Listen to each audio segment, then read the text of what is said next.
pessoal, sejam todos muito bem-vindos! Agora nós estamos na semana 3.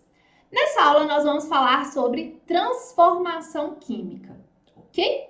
Antes da gente ir para a nossa aula, separe aí o seu material, o seu PET, né? Sente num lugar confortável, faça igual o Dicão, olha, pegou todo o seu material, tá? E com a mochila, tá? Com a mochilinha, só que a gente não vai para a escola, né? Nós sabemos que nesse momento de pandemia, a gente não tá podendo ir à escola, mas a gente vai aí fazer um ambiente legal do estudo na nossa casa, certinho? Mas antes, peço a vocês que se inscrevam no canal do Escola Online e também ative as notificações, o sininho aí, ó. Por quê? Porque sempre quando tiver aula nova no canal, você vai ser notificado. Peço também que nos sigam lá no nosso Instagram. É lá que a equipe Escola Online coloca todas as informações e todas as novidades que nós preparamos para você. É lá que você também vai encontrar o cronograma das postagens da aula do PET. Então não perca, gente. É uma forma de vocês se planejarem e se organizarem, organizar o estudo de vocês. Eu sou a Simone, a professora de Química do canal Escola Online. Nossa aula vai iniciar após a vinheta. Vamos lá?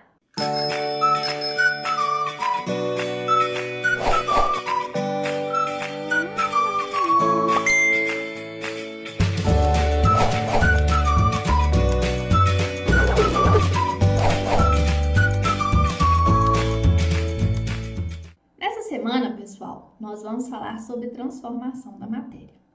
É um conteúdo muito tranquilo e eu tenho certeza que vocês vão ter muito êxito nas atividades e nesse conteúdo. Transformar é o quê? Transformar, gente, é modificar, não é mesmo? Então, as transformações que podem ocorrer na matéria, elas podem ocorrer, essa modificação, essa transformação, ela pode ocorrer com ocorrência, com mudança na composição do material ou sem essa mudança, tá bom? Toda e qualquer modificação que ocorre na matéria pode ser considerado um fenômeno. Então, a gente pode denominar como transformação da matéria ou fenômeno, ok? E esses fenômenos, pessoal, eles podem ser físicos ou químicos. Então, vamos lá, vamos aqui definir o que é uma transformação física. Uma transformação física, ou também chamada de fenômeno físico, vai ser quando não vai alterar a composição da matéria.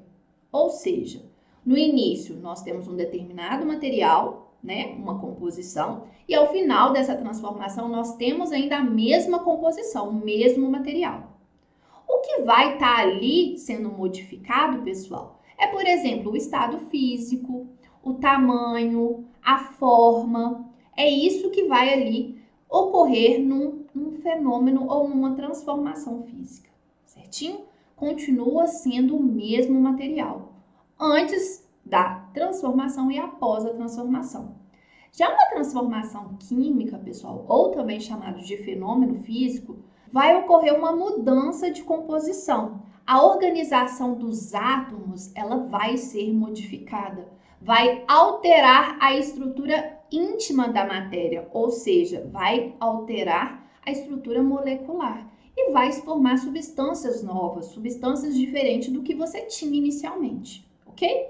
Então, antes da transformação, você tem um tipo de organização e após a transformação, essa organização é completamente diferente. Você tem outro material. Então, olha aqui, ó, o Dicão tá aí, prestando atenção em tudo, anotando, observando e já tá até aí, ó, com o livro dele aberto para preparar aí. Mas aí, pessoal, peguei aqui esse esquema que tá lá no PET de vocês, tá bom? Só pra gente organizar e estruturar essas transformações que podem ocorrer na matéria. Então, ela pode ser física, né? Ou química. Quando é uma transformação física, vai ocorrer alteração da estrutura. Por exemplo, aqui tem uma ferramenta, né? E com o tempo, olha o que ocorreu com essa ferramenta. Ela foi enferrujando, né? A ferrugem aqui foi formada por meio da oxidação do ferro. Então, pessoal, houve modificação aí da substância, né? Foi formada uma nova substância. o que caracteriza aqui uma transformação química. Outro exemplo aqui, gente, nós estamos observando aqui uma vela acesa, ou seja, está ocorrendo aqui a combustão. Toda queima, toda combustão, pessoal, é um processo químico, é uma transformação química. Está ocorrendo aqui uma reação, e essa reação nós até chamamos de reação de combustão, ok? Já a transformação física, pessoal, não altera a estrutura. E aqui tem até exemplos, né? Mudança do estado de sólido para líquido, de líquido para gasoso. Continua sendo a mesma substância, só que ela vai estar ali ocorrendo, né? Ocorrendo não, estando em estado físico diferente. Então, por exemplo, uma transformação, que é a fusão, é a passagem de sólido para líquido. A vaporização é de líquido para gasoso. O processo contrário de gasoso para líquido é a condensação, ou também chamado de liquefação, e de líquido para sólido é a solidificação. E ainda nós temos processos que podem ir do sólido diretamente para o gasoso ou do gasoso diretamente para o sólido, onde nós denominamos sublimação, certo? Então, pessoal, vem agora uma pergunta que o Dicão não está sabendo responder, e a gente vai ajudar ele aqui agora. Ele está querendo saber como que ele vai conseguir evidenciar a ocorrência de uma reação química, a ocorrência de uma transformação química. Então, no material do PET vem aqui esse desenho, e muito bom, e nos ajuda aqui a diferenciar quando está ocorrendo uma transformação química, ou seja, está ocorrendo uma reação e quando não está. Nessa primeira situação aqui, o que está acontecendo? Pegou-se enxofre e ferro e misturou-se essas duas substâncias. A gente sabe que o enxofre é um ametal, né? É uma substância formada por ametais, né? Por ametal, na verdade, que só é um elemento. E aqui o ferro, gente, é um metal. E aí, quando eles misturaram, houve ali uma mistura.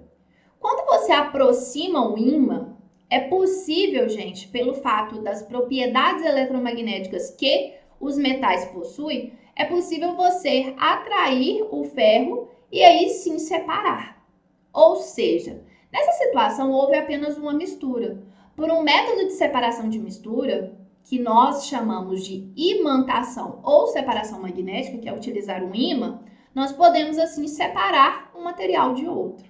Então, nessa situação aqui, o que ocorreu ao se misturar foi apenas uma transformação física. Agora, se você pegar esses dois mesmos materiais, enxofre e ferro, colocar em um recipiente adequado que possa ser aquecido, por exemplo, um cadinho de porcelana, aquecer esse sistema, após um tempo de aquecimento aqui, e você deixar o sistema resfriar, se você aproximar o ímã, você não vai conseguir observar a separação. Antes tinha-se enxofre e ferro, misturou, aqueceu, e aí nesse aquecimento houve formação aqui de um sólido escuro. E esse sólido escuro, pessoal, não tem propriedades magnéticas. O que nos mostra, nos evidencia que houve aqui, então, uma transformação química. Por quê? Porque o material que nós temos antes, né? O material que tem-se antes da transformação é um material diferente do que se tem após aí a transformação. Nesse sentido, houve uma reação química, certo? Então, depois disso, depois aí, ó, o Dicão tá com essa carinha assim, mas já vai melhorar. Por quê? Porque ele entendeu e agora nós vamos iniciar nossas atividades. Primeira atividade. Quais evidências levam a classificar a deterioração dos alimentos como sendo uma reação química e o derretimento de um pedaço de gelo como não sendo uma reação química? Então, pessoal, o que ocorre ali quando o gelo está derretendo? Se você pegar um cubo de gelo, um pedaço de gelo, e colocar ele, por exemplo, em um copo, né, na temperatura ambiente, ou seja, você tirou lá do congelador e colocou o cubo de gelo no copo. Se você observar, com o tempo aquele gelo vai começar a derreter. Por quê? Porque a temperatura ambiente, ela é uma temperatura superior à temperatura que está lá no congelador. E aí, esse material, o gelo, ele começa a absorver energia, calor do meio ambiente. E ao absorver energia, vai ocorrer a mudança de estado físico do gelo, que é a água no estado sólido, para a água no estado líquido. Mas antes e depois do processo continua sendo o mesmo material, é água, ok? Agora, na situação aqui de deteriorar um alimento, vamos pensar, por exemplo, uma fruta. Uma fruta saudável, gostosa, ela é diferente de uma fruta que você deixou, por exemplo, 4 semanas ela lá na sua cesta de fruta e aí ela, na verdade, o que ocorreu? Ela estragou, né?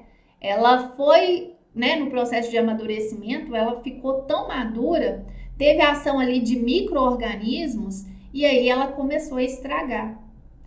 Tanto, pessoal, que se você observar a fruta sadia e uma fruta estragada, a fruta sadia é saborosa, tem uma cor bonita, não é mesmo? Já uma fruta estragada, ela tem um cheiro ruim, ela tem um gosto péssimo, uma cor muito feia. Então, essa situação a gente consegue evidenciar só de olhar uma fruta sadia em relação a uma fruta podre, não é mesmo? A gente consegue observar, por exemplo, a textura, né? Uma fruta sadia, ela tá durinha, uma fruta podre, ela vai estar ali molenga, nojenta. Nós conseguimos observar pelo odor, não é mesmo? Se a gente cheirar uma fruta sadia, ela tem um cheiro, uma fruta estragada tem outro cheiro. O sabor a gente consegue diferenciar. Então, por meio de propriedades específicas da matéria, né? Que eu citei aqui várias, que são propriedades organolépticas, textura, odor, né, sabor que a gente sente pelo olfato, pelo paladar, pelo tato. Então, em função disso, nós conseguimos diferenciar e observar evidências que houve sim uma reação química e aqui na situação não houve reação química porque houve apenas a mudança de estado físico, ok? Então, eu trouxe aqui para vocês uma proposta de resposta. Na deterioração do alimento, ocorre alteração da estrutura íntima da matéria e também alteração na composição, na qual podemos evidenciar pelas observações de algumas propriedades físicas. Como eu falei com vocês, a gente consegue observar, né? A textura do alimento, a cor, o odor. Então, gente, a gente pode afirmar que a matéria final, que é o alimento deteriorado, obtido após a transformação é diferente da matéria inicial, ok? Já na segunda situação, gente, derretimento do gelo, né, ocorre apenas a mudança do estado físico. Antes da transformação, tinha-se a substância água no estado sólido e após a transformação, a gente tem a água no estado líquido. Não há alteração na composição da matéria, é a mesma matéria. Antes você tinha água e após a transformação, você continua tendo água, certo? Vamos à atividade 2. Quando a folha de papel queima, olha aqui, ó, queimar, processo de combustão. Diz que há uma reação química. Sim. Já quando uma folha de papel é rasgada, não há reação química. Explica a razão para a diferente classificação de ambos os processos, considerando as propriedades iniciais e finais de cada situação. Bom, pessoal, essa atividade 2 é uma atividade bem similar à atividade 1. O que muda aqui é o material, né? O material que está sendo analisado. Quando a folha de papel nós queimamos, o que nós temos antes da queima? Nós temos papel. E após a queima, nós vamos ter ali liberação de gás, liberação de calor, né? Nós vamos ali observar fuligem, formação de cinzas, não é mesmo? Quais que são as evidências que a gente consegue ali?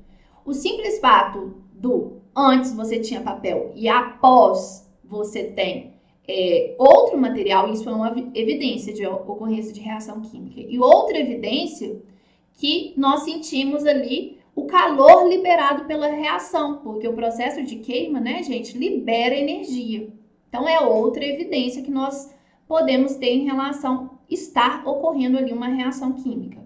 Já, gente, quando você pega uma folha de papel e simplesmente rasga ela, continua sendo papel, só que agora é papel rasgado. Mas é o mesmo material, é papel. Certinho? Então, trouxe aqui para vocês uma proposta de resposta. Na queima da folha de papel, ocorre alteração da estrutura íntima da matéria e também alteração da composição. A matéria final, fuligem, cinzas, gases, obtida após a transformação é diferente da matéria inicial, que é o papel. Outra evidência que pode ser observada é a liberação de energia na forma de calor, que ocorre ao realizar a combustão do papel, certinho? Já na situação de rasgar o papel, antes e após a transformação, que é a ação, de rasgar o papel, temos o mesmo material, que é papel. Não há alteração na composição da matéria. Bem tranquilo, né, pessoal? Vamos agora para a atividade 3. A substância cloreto de amônio, um sólido branco, é empregado desde a antiguidade como adubo para vegetais. Os egípcios, por exemplo, obtinham-na a partir do esterco de camelo. Muitos dos fertilizantes atualmente produzidos em indústria química contêm essa substância em sua composição. Sabe-se que o cloreto de amônio sofre decomposição produzindo os gases amônia e cloreto de hidrogênio. E por decomposição, a amônia, ela origina os gases nitrogênio e hidrogênio, certo?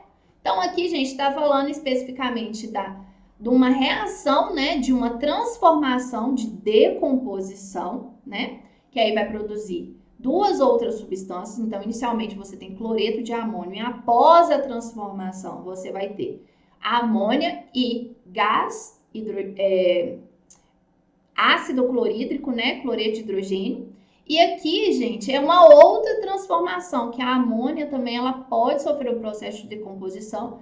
E antes do processo você tem amônia, após o processo gás, nitrogênio e hidrogênio, certinho? Então vem aqui uma pergunta. Quantas substâncias químicas diferentes são mencionadas nas afirmações acima? Então, gente, quantas substâncias nós informamos, nós podemos citar aqui em cima? O cloreto de amônio, a amônia, o gás HCl, o gás nitrogênio e hidrogênio, 5 substâncias, certinho? Cloreto de amônio, amônia, HCl, N2 e H2. E considerando cada afirmação isoladamente, quais substâncias são produtos e quais substâncias são reagentes?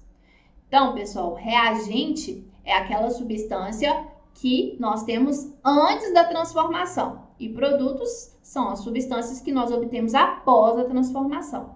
Então, aqui nessa primeira situação, o reagente é o cloreto de amônio, que sofreu a transformação e formou os produtos, a amônia e o cloreto de hidrogênio, certo? E na segunda situação aqui, o reagente é a amônia, que sofre a transformação de decomposição e forma os produtos gás nitrogênio e gás hidrogênio, certinho? Bem tranquilo, né? Então, vamos para a próxima atividade. É uma questão do Enem. Vamos lá. Produtos de limpeza indevidamente guardados ou manipulados estão entre as principais causas de acidentes domésticos. Leia o relato de uma pessoa que perdeu o olfato por ter misturado água sanitária, amoníaco e sabão em pó para lavar o banheiro. Então, pessoal, essa mistura aqui, ela é extremamente perigosa. Não façam isso em casa, tá bom? Aí, o relato dela. A mistura ferveu e começou a sair uma fumaça asfixiante. Não conseguia respirar e meus olhos, nariz e garganta começaram a arder de maneira insuportável. Saí correndo à procura de uma janela aberta para poder voltar a respirar. O trecho sublinhado poderia ser reescrito em linguagem científica da seguinte forma. Então, pessoal, o que na verdade aqui essa pessoa, ela não tem um conhecimento científico, Ela falou que a mistura ferveu. Por que ela fala que a mistura ferveu? Primeiro, pelo fato de ter ali formado gases, bolhas, E quando misturou essas 3 substâncias, houve também uma liberação de calor, de energia. Então, o sistema aqueceu, certinho? Então, com o desprendimento de gás e o aquecimento, ela usou esse termo aqui, ferveu. Mas não é um termo correto de se usar. Por quê? Porque o que é ferver, pessoal? É fornecer calor ao sistema, para que o sistema aqueça. Por exemplo, você colocar uma água no fogão e ela vai ferver, ela vai ebulir, não é mesmo? Mas aqui não teve ali, como que eu posso dizer? Não houve adição, né, de uma energia externa para fornecer calor para o sistema ferver, não é mesmo? E essa fumaça asfixiante aqui foi o produto formado dessa mistura, dessa transformação química que ocorreu. Então, o trecho sublinhado ele pode ser reescrito como: letra A. As substâncias químicas presentes nos produtos de limpeza evaporaram. Houve, gente, uma evaporação? Evaporação é um processo físico. Não houve uma transformação física ali. Houve uma transformação química. Com a mistura química, houve produção de uma solução aquosa asfixiante. Não, gente. Fumaça não é uma solução aquosa. Solução aquosa é uma solução solubilizada em água. A fumaça foram gases, tá bom? As substâncias sofreram transformações pelo contato com o oxigênio do ar. Na verdade, não, pessoal. Houve ali uma reação porque substâncias que são reativas foram colocadas em contato. Não tem nada a ver essa reação com o oxigênio, ok? Com a mistura, houve transformação química, sim, houve, que produziu rapidamente gases tóxicos. Sim, gente, essa é a alternativa correta dessa questão. E o que está errado na E? Com a mistura, houve transformação química, evidenciada pela dissolução de um sólido. Não. Essa transformação química, gente, ela foi evidenciada por quê? Porque houve ali liberação de um gás asfixiante. Certinho? Então, atividade 4, resposta correta, letra D. Vamos aqui agora para a última atividade. Ao ferver ou congelar uma porção de água, estamos efetuando transformações na matéria. Sim, transformação física. No entanto, elas não alteram a estrutura. Correto.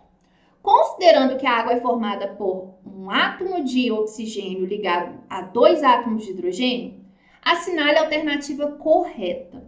Então, pessoal, a água ela é formada por hidrogênio, 2 hidrogênios e um oxigênio, ok? Então, a gente não pode mudar a estrutura da molécula de água numa transformação quando a gente ferve ou quando a gente congela uma água, ok? Então, letra A. Ao ferver a água, as ligações entre os átomos são rompidas, porém as propriedades permanecem as mesmas. Pessoal, se a gente romper as ligações que existem entre os átomos de hidrogênio e oxigênio, nós estamos destruindo a molécula de água. Então, não é isso aqui que ocorre na mudança de estado físico. Ao congelar as moléculas de água, elas se reagrupam, diminuindo a energia do sistema. Gente, essa resposta está completamente certa.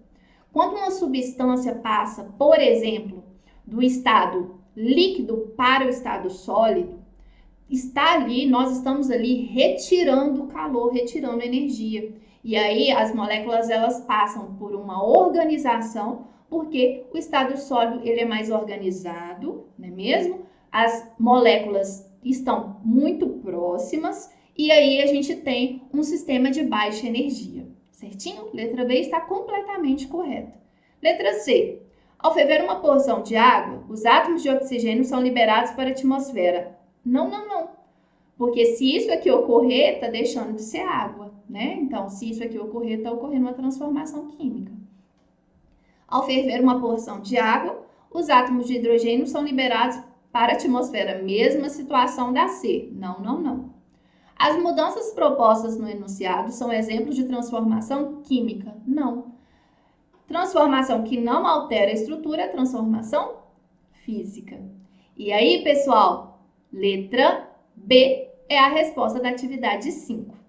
Nós finalizamos essa semana com muito sucesso. O nosso amigo Dicão tá aí, ó, comemorando, porque ele entendeu todo o conteúdo. E se você não entendeu todo o conteúdo, tá com alguma dúvida, deixa aqui um comentário. Vou te responder, vai ser maior prazer. E se você gostou dessa aula, deixa o like aí para fortalecer. Certinho? Fiquem com Deus, pessoal. Até a próxima semana.